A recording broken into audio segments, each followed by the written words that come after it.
I'm coolin' with my cousin. I ain't stepping, I ain't gunning. A dime a dozen. But you know there's no little trust. That's who you trust. Okay. Yeah, that boy Saige, come on right there. Let me talk to the motherfuckers that really feel this shit. I want you to know something. I'm really standing with it. Goddamn, this the Dicky Soup Boys. Where your bitch at? Goddamn. Still pulling hoes without a six-pack. Still pulling. Fucking on two hoes, but ain't no mismatch. Got these hoes on their toes going kick. Okay. Dicky Soup Boys, we the Trojans. But I still Hey, Rocky the Dicky Suit. I will say that. You know what I'm saying? Dicky Soup Boys. Juvenile in that pussy slow motion. Don't count me like my phone on D&D. It's butt naked bitches at the B&B. She expected me to fuck her all the TME. I'm a bachelor, little baby. I like finding things. It's the Dicky Soup Boys in the morning. Fuck with any time when I want that. I'm just a fly nigga having emotion. Had a triple D looking like it's open. Oh, you gotta turn it off now. We can't look, we on camera. I'm gonna turn. Look, I'm gonna start the video now. So like, I'm gonna keep that behind the scene. I'm gonna keep the behind the scene for when the song drop. You know what I'm saying? But hey man, we made this happen. We here. This happen. It's been what, 5 years? It's been a minute. Oh, we was in college when we first did the interview. That was at Faded Decade.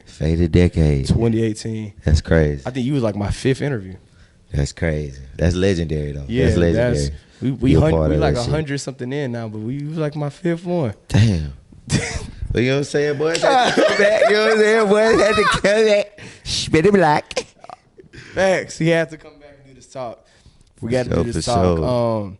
And I'm actually going to introduce this different. You know, most of the time I would introduce and I would say something like TalentedOnes Media, hashtag TO Media, hashtag TO Radio, hashtag too many hashtags, keep hashtagging it out. But we're doing this different now.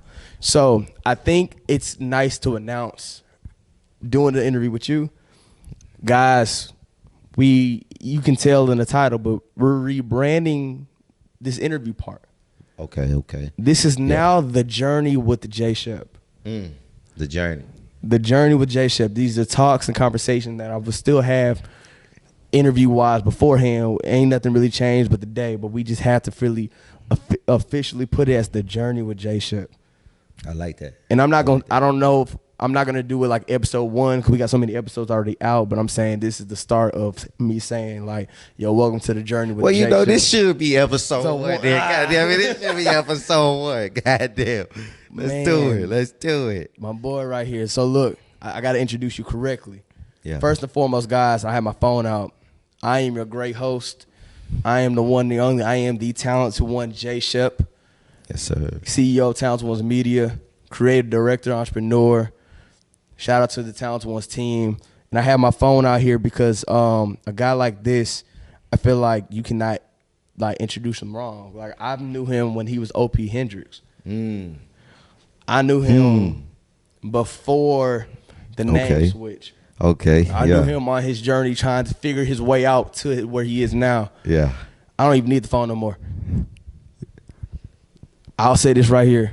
Artist, singer, songwriter, rapper, entrepreneur, go-getter, marketer. Talk to him. A guy that's literally in this music space, but not just on a creative wave, but on a business wave as well. Certainly. I've seen him in many cities. Yes. I've seen him in your city. Yes. I've seen him in my city. Okay. I've seen him in all the cities. Hey now. You know what I'm saying? Go on. And he's coming out. He has this project right now that's going crazy. It's doing well out here. Yes. It's not for the healthy. No, it's not. It's for the toxic. It's for the toxic. You know, for the toxic people out there. I'm not just saying this for the guys, for the girls too. If y'all want to be toxic, if we toxic, and it's not promoting you to be toxic, but it's promoting the feeling and the essence of toxicity. Yeah, one of them. One of them words. See, I think for ladies, this one of them ones. If your man ain't coming home and you need somebody else to fuck on, I think this one of them ones. You feel me? This might be one of them ones for him. You feel me? So, you know what I'm saying? Get your lick back, because I still ain't got mine, so y'all do it for me. Oh, you know what I'm saying? My gonna do that. Saige Michael. Yeah. How you doing, brother? This is it's been a pleasure. You know what I'm saying? Life's going. Life's going. Life's going. I don't need the phone no more. Yeah. Yeah, you know what I'm saying? I mean, getting into that album, this project solely was to provide those that have been hurt some healing, you know, and sometimes calling troops is not always the way people want to go out. People heal differently. So if I had another title for the album, I would call it Lick Back. Lick back. You know what I'm saying? Because you got to get your lick back. Like, it ain't, you know what I'm saying? You just don't feel the same until you get your lick back. That could be one-upping on somebody. It could be doing what they did to you. I mean, two wrongs don't make it right, but in my eyesight, it do. You feel me? So I feel like it's only right to get your lick back. And for me, that's putting them words on them beats. And that's how I did it. You know what I'm saying? Man, look. So I texted you, right? Yeah. So when the project dropped, guys, first and foremost, go listen to it, go stream it, go download it right now, go buy it, do that. Go support it. Saige is out of Dallas. Texas. So Texas, true to us, but like I say, he's in a city near you. He moves everywhere. Right. You know what I'm saying? And I think I texted you about a specific track, and you already know the one it was. You already know the one it was. Yeah, and I was just like, dog, who hurt you? Yeah. Is this a real person? Like, I know how artists can make up stories. Yeah. And it was almost like some Miss Jackson type of feeling, but it wasn't like that. It was in a different energy. Because, you know, Miss Jackson was like, I'm sorry, Miss Jackson, I am for real. But this one was like, nah, tell your mama, like, she should be disappointed. Tell your mama she should be disappointed in how you acting. You still ain't did what mama taught you. You still ain't did what mama taught you. And I still got love for Mama Slaughter. You feel me? But, I mean, when it came to that Slaughterhouse track, man, that track was really like something like, as an artist, they know this. Like, there's some where you can walk in there and you already got the song written down. But then you got the ones where you punching in. And when you punching in, that's spare the moment thinking. So that means that them thoughts are coming in spontaneously. And you just like, oh, yeah, this relate. Oh, yeah, this happened. Like, so that's kind of a reflection of what that song was doing. It was something that was pure heart. Like, when I said, now, fuck that, where you been at? Like, that was just something that came out. Like, pause. But, you know what I'm saying? Like, that's insane. Pause. Whoa. You know what I'm saying? That's insane. But, you know what I'm saying? In the middle of it, that's what it boils down to. Like, you know what I'm saying? Like, I was just out there pouring out emotions, and I didn't think nothing of it. Like, while I was recording it, like, I was excited to make new content and new material, but it was just ultimately me projecting my feelings onto the beat, and that's what was the product of it. So, no, I feel that. I think also I want to give like my audience, because it's been a minute since we talked. Okay. We've been a minute since we talked. I want to give the audience a true reintroduction of you. For sure. So I know I said that you're from Dallas. You know what I'm saying? I don't want to get into the cookie cutter questions of who your influences and things of that nature, but I do want to ask a question of your style of artistry, because it's semi new, but it's not new at the same time, because we are in a day and age. And I was having a conversation with somebody earlier that people try to say Rod Wave is a rapper, but to me he's a singer. Right. I know you from singing, but we get a little more rapping now.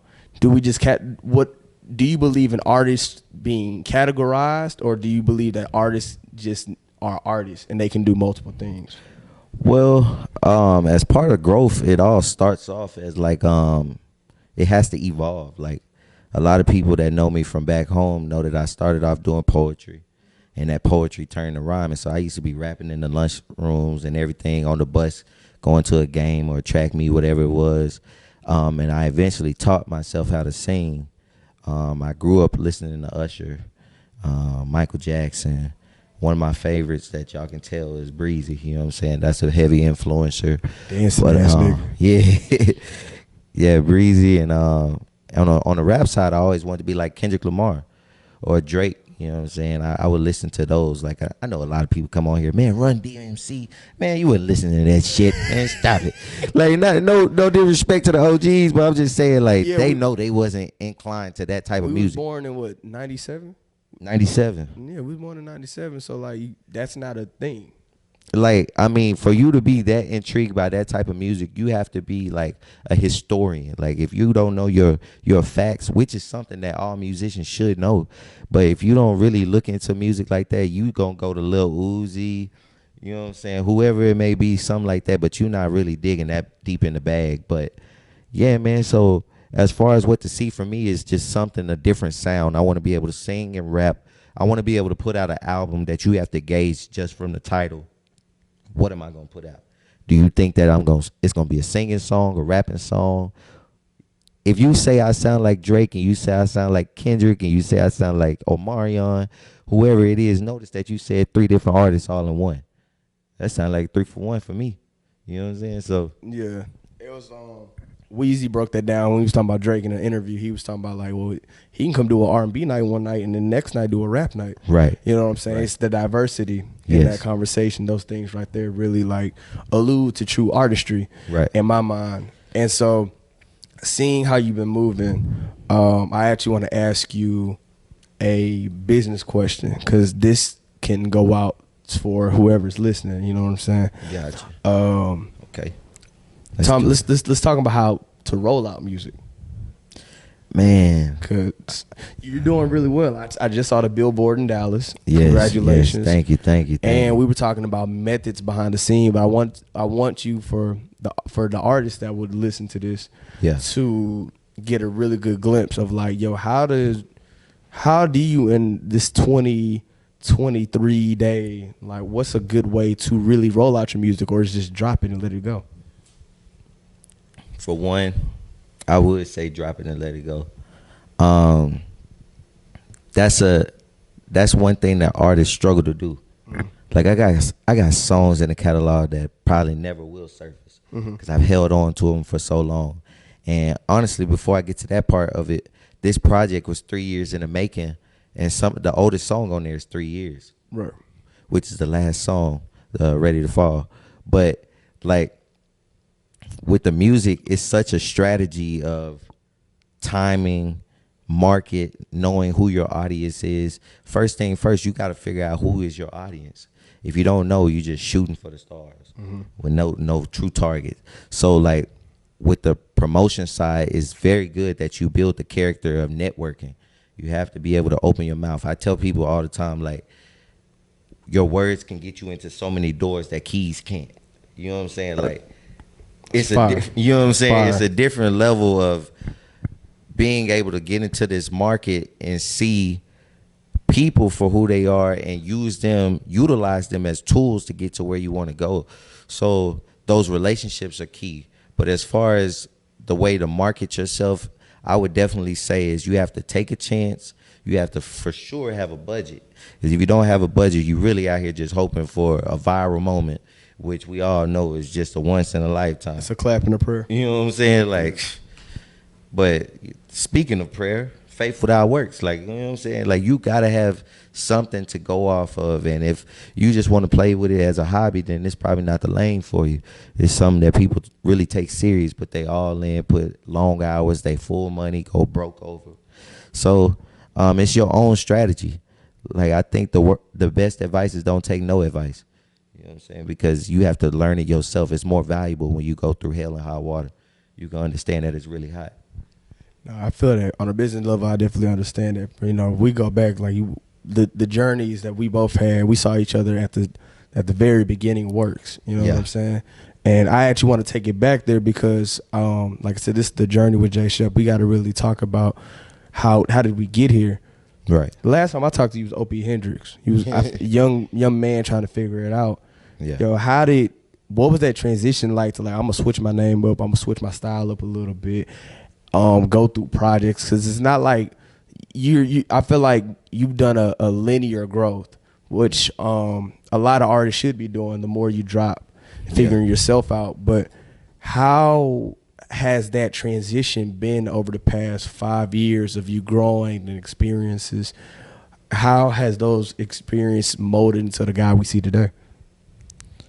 You know, I think like the whole process, man, when I really sit down and understand the trajectory of where I'm trying to go, like a lot of this was already pre-planned. Like, it was already in works. Like, some of these things that happen or that are in alignment, I couldn't have made up or planned myself. It's more so I think what I want people to understand too, though, is like being a creator. Though this is off of the question, but being a creator and even someone in my stance, you literally have to be delusional. Like it's a sense of delusion, because for me to think that no matter what, I'm gonna keep doing this, I'm gonna be persistent, I'm gonna make it, whatever, you have to have some type of delusion. If it hasn't worked, then I've been doing it for years and years, and for me to still have the same effort and energy to keep going, that's delusion. It's not insanity because I'm changing my methods. I'm not doing the same things. You know, the definition of insanity. But I just think that with time, it molds you. It gives you character, and it puts you on a different path of if it was just given to you all at that one time when you dreamed of it the first time. You know what I'm saying? So it was part of the process, like figuring out my sound, figuring out who I wanted to cater to, figuring out do I want to be an artist that's always performing in clubs, or do I want to be this stature artist? Like, who do I want to be, and how do I want to live? You know what I'm saying? With not just the music, but outside of the music, how does this pertain to my lifestyle? Because I could rap about drill music. I can write anything. I could put myself in them situations to be like, oh, you know what I'm saying? You like that? We should put, but I just always been my own creator. So I use my imagination and make it the best. And that's the thing too. One, shout out to your journey, what you've been on. Yeah. I got a question coming for you later. Yeah. But I think you just spoke on something that is a thing that I think a lot of people might not know. But I think about this as being a writer as well. Mm-hmm. Just in general, what's the mindset that you would go into, like when you're creating not just music for yourself, but do you have to put yourself in a different mind space to create for someone else, like on the songwriter side, and then creating for yourself? Are those two different type of journeys in the sense of how the process of making the music or writing the music, or or it's the same thing, just different? One person gets theirs, and then you do your own thing. Yeah, I think when we're writing with people, this is actually the first project that I let somebody write on it, which was Chris Teague. I let him actually write his own verse. Shout out to Chris, man. Shout out to Chris. Chris Teague and my producer too, Single Money. He wrote his verse. This is the first album I ever let them just do theirs, because I'll co-write or be something. I do it fully. But as far as writing, when you're writing for people, it's different because you don't have that much scrutiny. It's not that much pressure. You know what I'm saying? I could write A, B, C, D on the paper. As long as you make it sound good, and that's it. Because it's really not even the words, bro. Like, that's what people that want to, if you want to be a writer, the thing that you need to know the most is not the lyrics. It's about the cadence and tone. Because you can say the exact same thing that Drake say, but it just sound way better. Because his cadence and delivery, it just sounds better. So it's not the words. Like, you think people really out here rapping like that? Like, it's just the way they saying, you think I'm sexy? You know what I'm saying? Like, it's the way she's saying that motherfucker that's got them like, damn. You know what the line I thought of the 21 line? She's fine. Yeah. She's sexy. She cool. She from East Atlanta. So she like to get loose. Hold on. Casamigos. Little pause. Little pause. Casamigos. You gotta wait. Do some shrooms. That's what I'm saying. Like a regular motherfucker would have just been like, Casamigos, do some shrooms. Like, it wouldn't have hit the same. They trying to rush through it. The pause. But you know what I'm saying? Like, all of that, it just made the words, you know what I'm saying? It's the ballet dance. Yeah. It's like the words are tap dancing on the beat. Facts. And they're hitting the right notes. Okay, that makes sense. Indubitably. Yes. Bro, and it's funny though, because I feel like with music nowadays, I'm not gonna call music a sport. I know some people like to do that. Yeah. But I'm not gonna call. We both play sports. Competitive nature. It's competitive. We both play sports, so we both understand this competitive nature thing. Right. But I think with music nowadays, in a lane where a lot of people try to do it, but a lot of people don't stand out. What's one way you feel like you've been able to kind of like, okay, I'm able to like cut through a little bit here, and like, oh, people are starting to really feel what I'm saying? Because for me, I'm just giving you your praise since you're here right now. A song that really cut through for me, for you, not just the early works, but I'm talking about before this project, was Dallas. Okay. Which, you know, Dallas was an analogy. Yeah. But I was like, that's when I started like, he's starting to get it. But like, Yeah. what do you think in a sense of that question? Man, you know, I think too, as when you become an artist, to just elaborate on what you said, when you become an artist, there's a lot of times that you just writing music and it may be therapeutic for your own sake, but you never understand the magnitude of what lyrics and songs and how it can heal people that you've never even seen or known about. Like you don't go into a studio and be like, this the song they gonna play at a wedding, this the song they gonna play at a funeral, at graduation, or whatever it is. Like, these are not thoughts that most people just generically say, I'm gonna go in here and I'm gonna make a funeral song today. They may say like a party song or something like that, something turned, but bro, the direction of where it can go, you don't know it's gonna be in this movie scene. You don't know that's gonna. So it's like you never know what it can do and how it can affect, but it's so powerful because in all actuality, music is one thing that holds us all together. Like music and sports, entertainment, like these are things that keep people wanting to be intrigued by other cultures or influences. True. So, you already know what's coming. Pause. Oh my gosh. Yo. Oh. Hey, yo. My God. Get this guy out of here. In 2 seconds. Yo. Nah, that. Come on. In 2 seconds is crazy. Hey. At this point, guys, I'm about to wrap this interview up at this point. Hey, yo. Yeah. That was insane. Get buddy out of here. Yeah, that was wild, bucko. That was a crazy one. But in this experience of music and being an artist and creating in business, you've gone through some experience. I've seen you at the stage of Opie Hendrix. I think we was both 21 in college. You know what I'm saying? And I saw the early stages in the music, and we talked about how you've kind of advanced over the years, and you know you've molded into Saige Michael, and you've taken this music to a different, you're taking it to a different stratosphere. You know, everything's starting to progress, and I had the question I asked you 5 years ago, and I have to ask you again, which is, which one to you do you deem as more important? Is it that journey that you're still on now and that you've been going on? Or is it the destination, these goals, these places that you're trying to go? Which one do you view as more important? Well, I mean, as stereotypical it may seem to be the answer, that I would say it's the journey. And it's always going to be the journey, because along the way with the journey, you find out answers and more details about the destination. As you're on your way there, you understand and you gain more knowledge there. A destination is nothing. If you know what I'm saying, if we could get to wherever we needed to go by the snap of our finger, we would not appreciate how much time is valuable. Like, there's so much in that like we forsake, I guess, in a sense, because if you truly understand it, like, everything happens, you missed that light for a reason.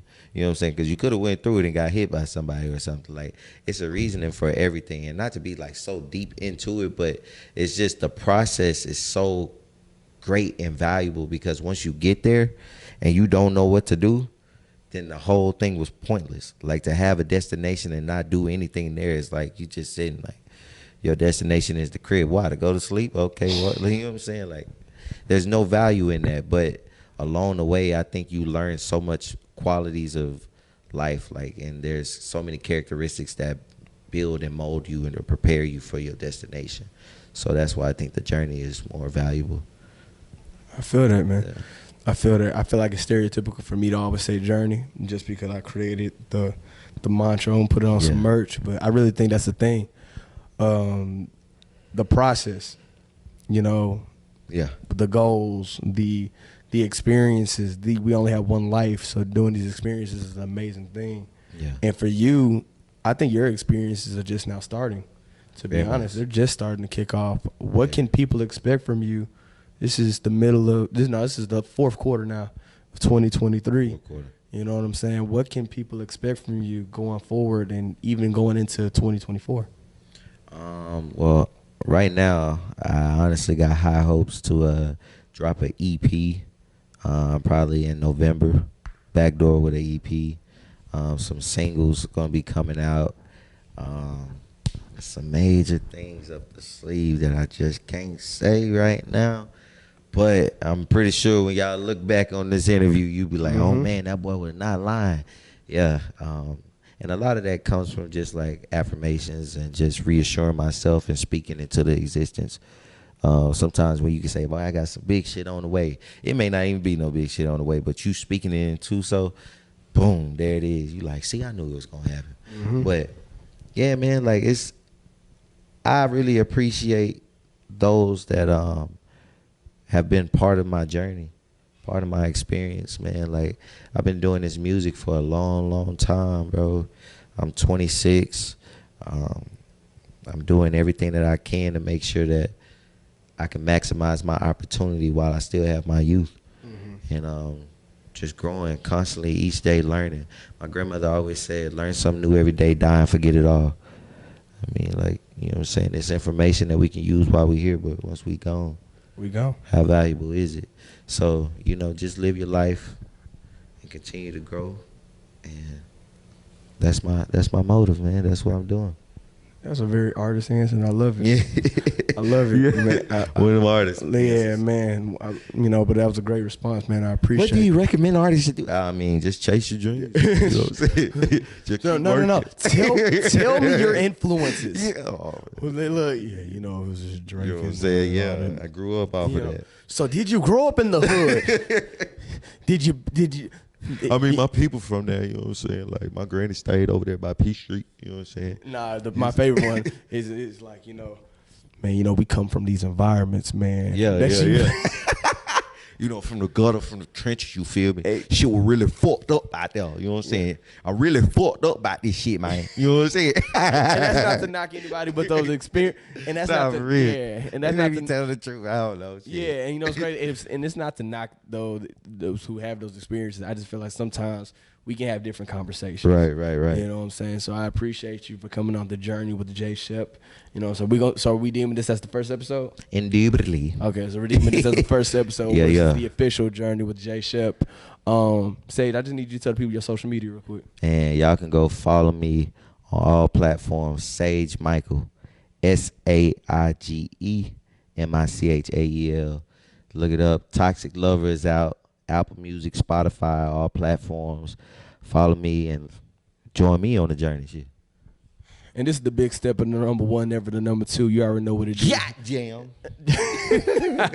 Jay Shep. I'm just going right here. Follow me at my socials right here. Make sure you, boom, this is the personal one. Then the next one, boom, it should be the website. And then the next one, boom, this should be our IG. Make sure y'all go follow us. Make sure you hit that subscribe button. We've already hit the 1K subscriber mark for this year, so 1K. we appreciate y'all so much for that. We got some merchandise coming out this year. DJ battle rollout still going. Jeez. And we got some other events coming too. And, it's coming to a state near you. So we appreciate y'all. Appreciate you, Saige. Brother. I seen where that hand was at, brother. You right. Pause. Come on, pause. We out, man. Hey, bro. I seen where that hand was.